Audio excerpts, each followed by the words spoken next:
ओम शांति। अर्थ सहित मुरली पाठ 7/4/2025। बाबा बोले, मीठे बच्चे, सबसे अच्छा दैवी गुण है शांत रहना, अधिक आवाज में ना आना, मीठा बोलना।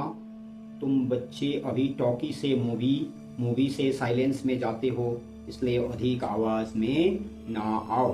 प्रश्न है, किस मुख्य धारणा के आधार से सर्व दैवी गुण स्वतः आते जाएंगे? उत्तर है, मुख्य है पवित्रता की धारणा। देवताएं पवित्र है, इसलिए उनमें दैवी गुण है। इस दुनिया में कोई में भी दैवी गुण नहीं हो सकते। रावण राज्य में दैवी गुण कहाँ से आए? तुम रॉयल बच्चे अभी दैवी गुण धारण कर रहे हो। गीत है, भोलेनाथ से निराला और कोई नहीं इस दुनिया में। ओम शांति। अभी बच्चे समझते हैं कि बिगड़ी को बनाने वाला एक ही है। भक्ति मार्ग में अनेकों के पास जाते हैं, कितनी तीर्थ यात्राएं आदि करते हैं। बिगड़ी को बनाने वाला, पतितों को पावन बनाने वाला तो एक ही है। सद्गति दाता, गाइड, लिबरेटर भी वह एक है। बाबा तो के पहले क्या है? बिगड़ी को बनाने वाला, पतितों को पावन बनाने वाला, सद्गति दाता, गाइड, लिबरेटर, यह है बाबा के गुण। अब गायन है, परंतु अनेक मनुष्य, अनेक धर्म, मठ, पंथ, शास्त्र होने कारण अनेक रास्ते ढूंढते रहते हैं। सुख और शांति के लिए सत्संगों में जाते हैं ना। जो नहीं जाते वह मायावी मस्ती में ही मस्त रहते हैं। यह भी तुम बच्चे जानते हो कि अभी कलियुग का अंत है। मनुष्य यह नहीं जानते कि सतयुग कब होगा, अभी क्या है। यह तो कोई बच्चा भी समझ सकता है। नई दुनिया में सुख, पुरानी दुनिया में जरूर दुख होता है। इस पुरानी दुनिया में अनेक मनुष्य है, अनेक धर्म है। तुम कोई को भी समझा सकते हो। यह है कलियुग, सतयुग पास्ट हो गया है। वहाँ एक ही आदि सनातन देवी देवता धर्म था और कोई धर्म नहीं था। बाबा ने बहुत बार समझाया है, फिर भी समझाते हैं। जो आए उनको नई दुनिया और पुरानी दुनिया का फर्क दिखाना चाहिए। भल वह क्या भी कहे, कोई 10,000 वर्ष आयु कहते हैं, कोई 30,000 वर्ष आयु कहते हैं, अनेक मतें हैं ना।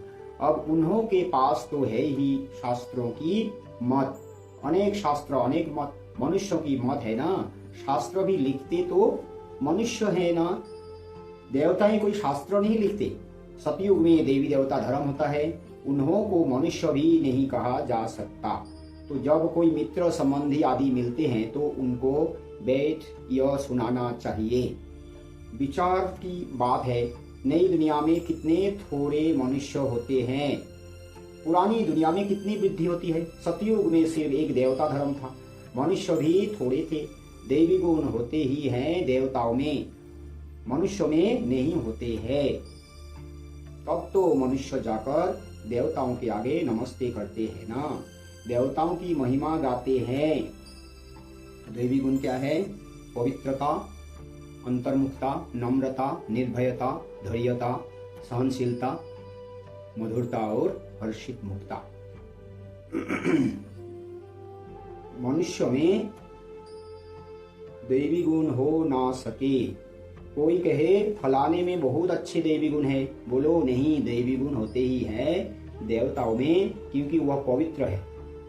यहाँ पवित्र ना होने कारण कोई में देवी गुण हो ना सके, क्योंकि आसुरी राज्य, रावण राज्य है ना। तो देवी गुणों में मुख्य क्या है? पवित्रता। नए झाड़ में देवी गुण वाले देवताएं रहते हैं, फिर झाड़ पुराना होता है। रावण राज्य में देवी गुण वाले हो ना सके। सतयुग में आदि सनातन देवी देवताओं का प्रवृत्ति मार्ग था, प्रवृत्ति मार्ग वालों की ही महिमा गाई हुई है। सतयुग में हम पवित्र देवी देवता थे, संन्यास मार्ग था ना, मार्ग था नहीं। संन्यास मार्ग था नहीं। कितनी पॉइंट्स मिलती है, परंतु सभी पॉइंट्स किसकी बुद्धि में रह ना सके। तो क्या पॉइंट है? देवी देवताओं का है प्रवृत्ति मार्ग, परिवार में रहते हैं, कोई जंगल में नहीं रहते। तो परिवार में रहते हुए भी कमल फूल समान पवित्र रहते हैं।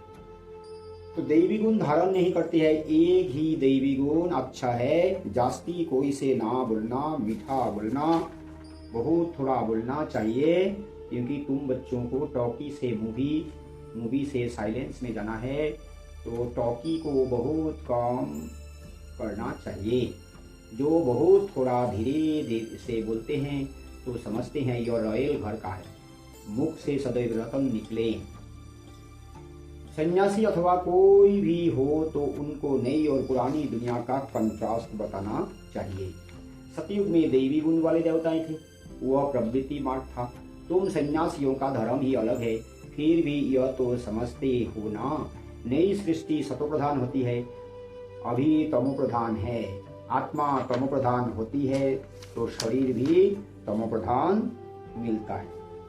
नई सृष्टि क्या है? सतोप्रधान, और पुरानी सृष्टि है तमोप्रधान। सतो मना 7, जैसे इंद्रधनुष में 7 रंग है, वैसे 7 रंग 7 गुणों का प्रतीक है। सत्यता, पवित्रता, शांति, प्रेम, सुख, आनंद और शक्ति। तो 7 गुण जिसमें भरपूर है सतयुगी देवताओं में, उसको होता है सतो प्रधान। और त्रेता में भले 7 गुण है लेकिन इतना भरपूरता नहीं, इसलिए सतोगुणी। द्वापर में रजो, और कली में तो तमो, और कली के अंत में तो तमो प्रधान है। माना तमो मना अंधकार है। जैसे जब 7 गुण होते तो सफेद हो जाते हैं, और सतोगुणी मना 7 गुण है, तो तमो मना अंधेरा है। जब एक भी गुण नहीं होता है, एक भी रंग नहीं होता है, वो काला होता है, मना अंधकार होता है। तो तमो मना कोई भी गुण नहीं है कलियुग के अंत में। मनुष्य में तो आज क्या है? काम, क्रोध, लोभ, अहंकार है, कोई गुण, कोई दैवी गुण नहीं है, इसलिए तमो प्रधान कहा जाता है। तो अभी सब आत्माएं तमो प्रधान बनी है, फिर सभी आत्माओं को सतो प्रधान कौन बनाए? वह तो बाप ही बना सकते हैं। सतो प्रधान दुनिया में थोड़े मनुष्य होते हैं, बाकी सब मुक्ति धाम में रहते हैं। ब्रह्म तत्व है जहाँ हम आत्माएं निवास करती है, उनको कहा जाता है ब्रह्मांड। आत्मा तो अविनाशी है, यह अविनाशी नाटक है जिसमें सभी आत्माओं का पार्ट है। नाटक कब शुरू हुआ यह कभी कोई बता ना सके, यह अनादि ड्रामा है ना। बाप को सिर्फ पुरानी दुनिया को नई दुनिया बनाने बाप को सिर्फ पुरानी दुनिया को नई बनाने आना पड़ता है। ऐसे नहीं कि बाप नई सृष्टि रचते हैं। जब पतित होते हैं तभी पुकारते हैं, सतयुग में कोई पुकारते नहीं, है ही पावन दुनिया। तो अनादि नाटक है, अनादि सृष्टि है, अनादि ड्रामा है, जिसका कोई बता नहीं सकते है कब से शुरू हुए। तो अनादि बना, बनी बनाए, बन रही, नई कोई बननी नहीं। तो बाबा सृष्टिकर्ता बनाते हैं ना, जब पतित बन जाते हैं तो पतित से पावन बनाने आते हैं, इसलिए वो सृष्टि करता है। ऐसे नहीं कि बाप नई सृष्टि रचते हैं। जब पतित होते हैं तभी पुकारते हैं, सतयुग में कोई पुकारते नहीं, है ही पावन दुनिया। रावण पतित बनाते हैं, परमपिता परमात्मा आकर पावन बनाते हैं। तो रावण बनाते हैं पतित और बाबा आकर पावन बनाते हैं। आधा आधा जरूर कहेंगे, ब्रह्मा का दिन और ब्रह्मा की रात आधा आधा है। ज्ञान से दिन होता है, वहाँ अज्ञान है नहीं। भक्ति मार्ग को अंधियारा मार्ग कहा जाता है। तो दिन मना ज्ञान, मार्ग मना सतयुग और त्रेता, वहाँ पे अज्ञानता नहीं। भले ही ज्ञान नहीं है, बाबा को नहीं जानते हैं, लेकिन ज्ञान की तालब रहती है। तो पूरा दैवी गुणों से भरा है। तो देवताएं पुनर्जन्म लेते लेते फिर अंधियारे में आते हैं, इसलिए इस सीढ़ी में दिखाया है मनुष्य कैसे सतो रजो तमो में आते हैं। अभी सबकी जर्जरीभूत अवस्था है, बाप आते हैं ट्रांसफर करने, अर्थात मनुष्य को देवता बनाने। जब देवता थे तो आसुरी गुण वाले मनुष्य नहीं थे, तो बाबा का काम क्या है? ट्रांसफर करना, मनुष्य से देवता बनाना। अभी तुम आसुरी गुण वालों को भी फिर दैवी गुणों वाला कौन बनाए? अभी तो अनेक धर्म, अनेक मनुष्य हैं, लड़ते झगड़ते रहते हैं। सतयुग में एक धर्म है, तो दुख की कोई बात नहीं। शास्त्रों में तो बहुत दंत कथाएं हैं जो जन्म जन्मांतर पढ़ते आए हैं। बाप कहते हैं यह सब भक्ति मार्ग के शास्त्र हैं, उनसे मुझे प्राप्त कर नहीं सकते। मुझे तो स्वयं एक ही बार आकर सबकी सद्गति करनी है। तो बाबा से एक बार आते हैं और सबकी सद्गति करते हैं। ऐसे वापिस कोई जा ना सके।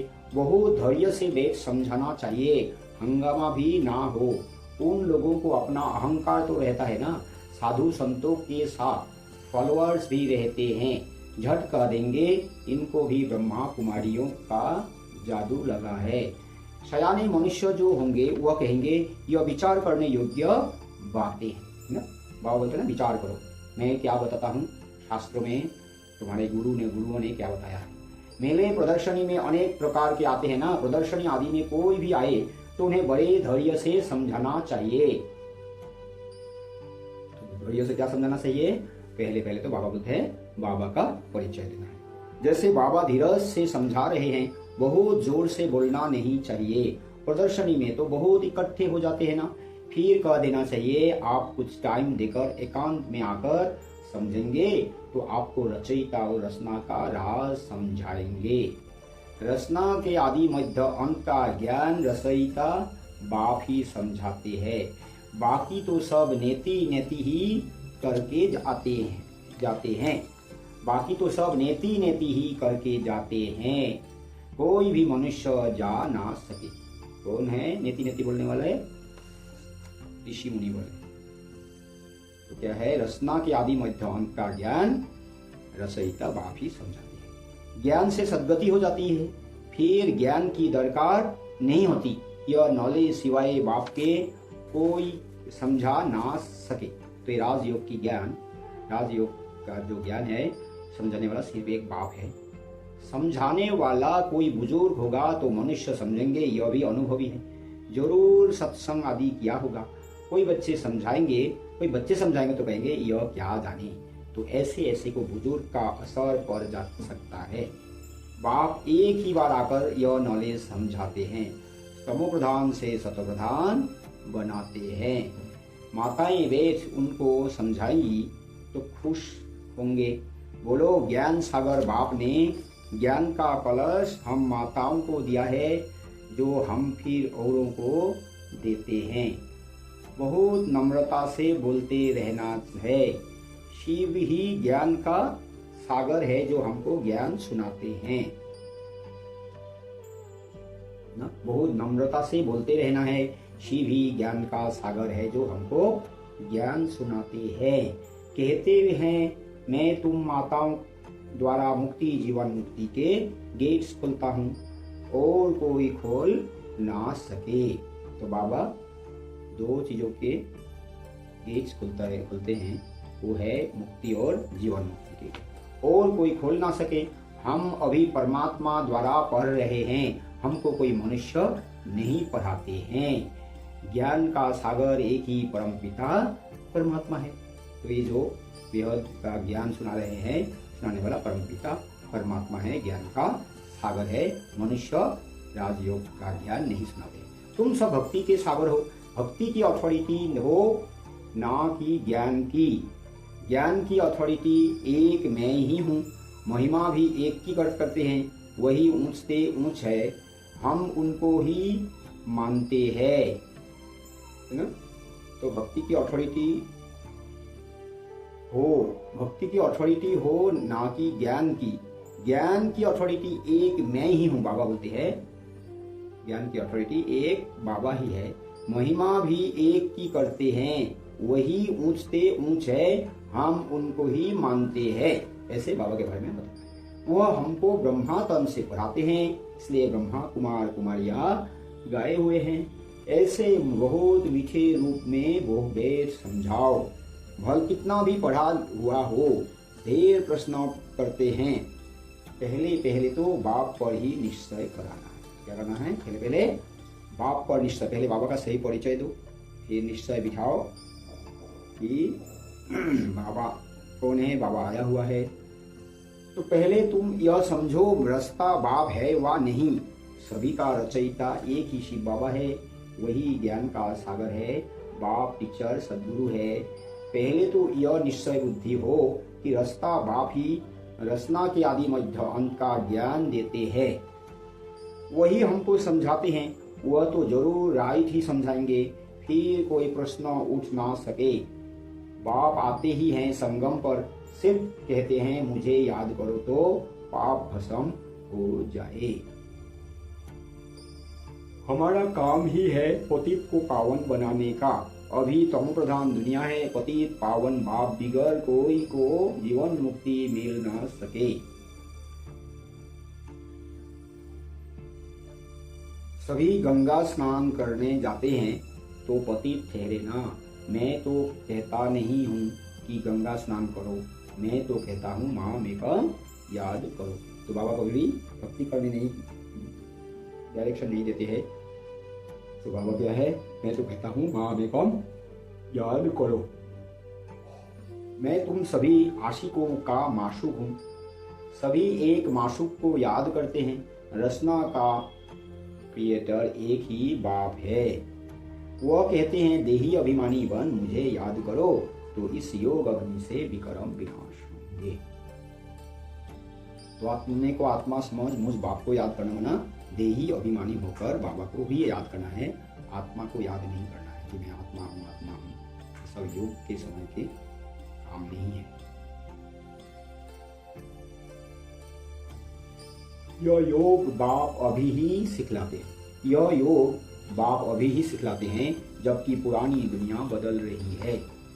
विनाश सामने खड़ा है, अभी हम देवता बन रहे हैं। बाप कितना सहज बताते हैं, बाप के सामने भल सुनते हैं, परंतु एक रस हो नहीं सुनते। बुद्धि और तरफ भक्ति रहती है।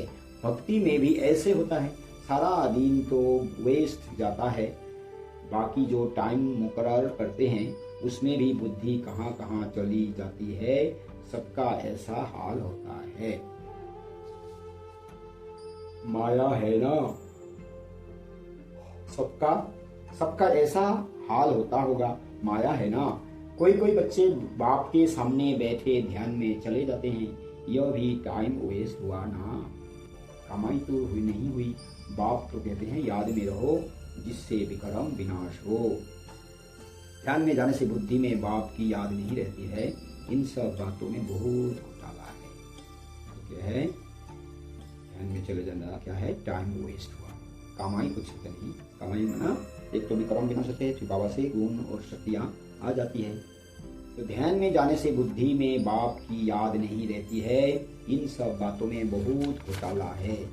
तुमको तो आंखें बंद भी नहीं करनी है, याद में बैठना है ना। आंखें खुलने से डरना नहीं चाहिए। आंखें खुली हो, बुद्धि में माशूक ही याद हो, आंखें बंद करके बैठना यह कायदा नहीं। बाप कहते हैं याद में बैठो, ऐसे थोड़े ही कहते हैं आंखें बंद करो।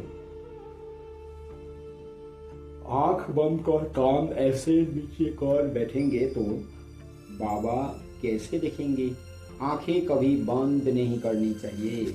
आंखें बंद हो जाती है तो कुछ दाल में काला है और कोई को याद करते होंगे।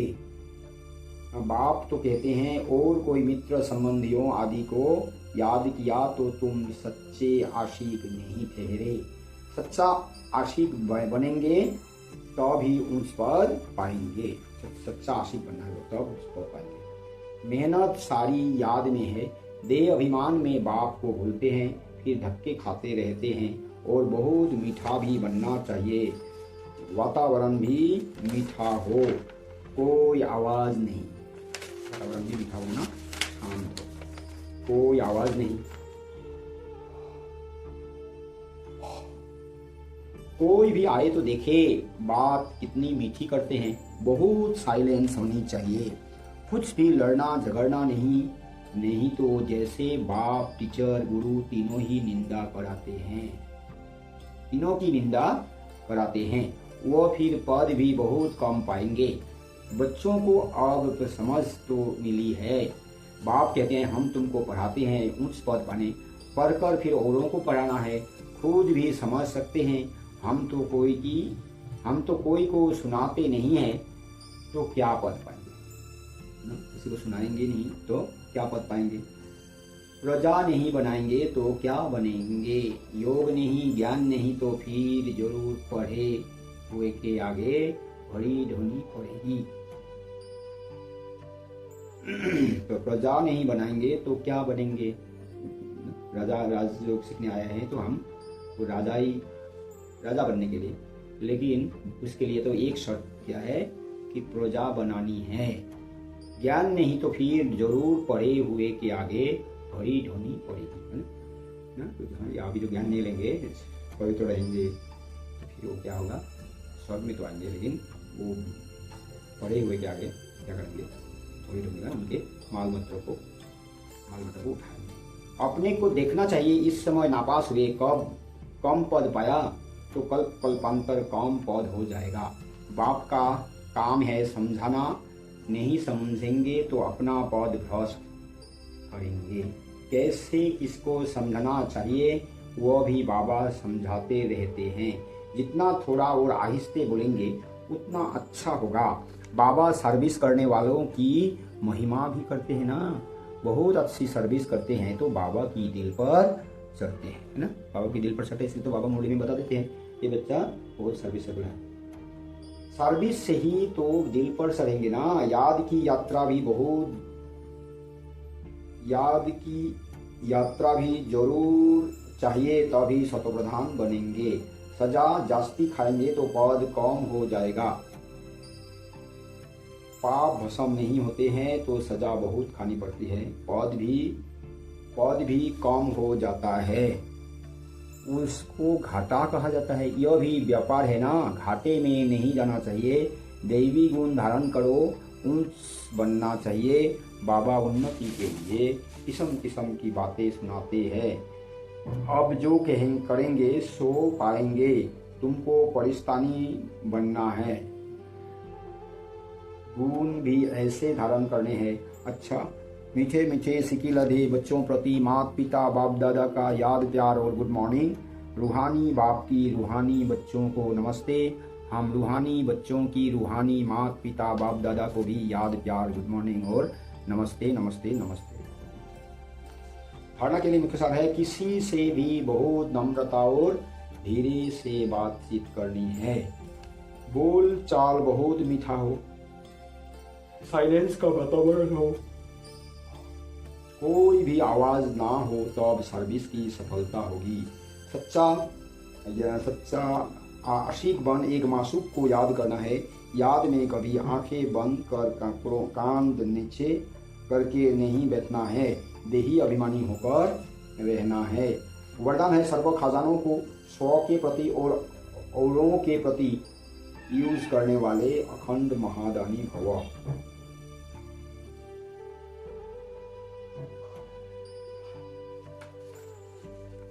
जैसे बाप का भंडारा सदा चलता रहता है, रोज देते हैं, ऐसे आपका भी भंडारा अखंड लंगर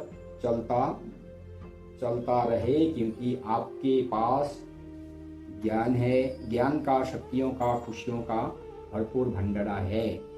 इसे साथ में रखने व यूज करने में कोई भी खतरा नहीं है। यह भंडारा खुला होगा तो चोर नहीं आएगा, बंद रखेंगे तो चोर आ जाएंगे। इसलिए रोज अपने मिले हुए खजानों को देखो और स्व के प्रति और औरों के प्रति यूज करो तो अखंड महादानी बन जाएंगे। स्लोगन है, सुने हुए को मनन करो, मनन करने से ही शक्तिशाली बनेंगे।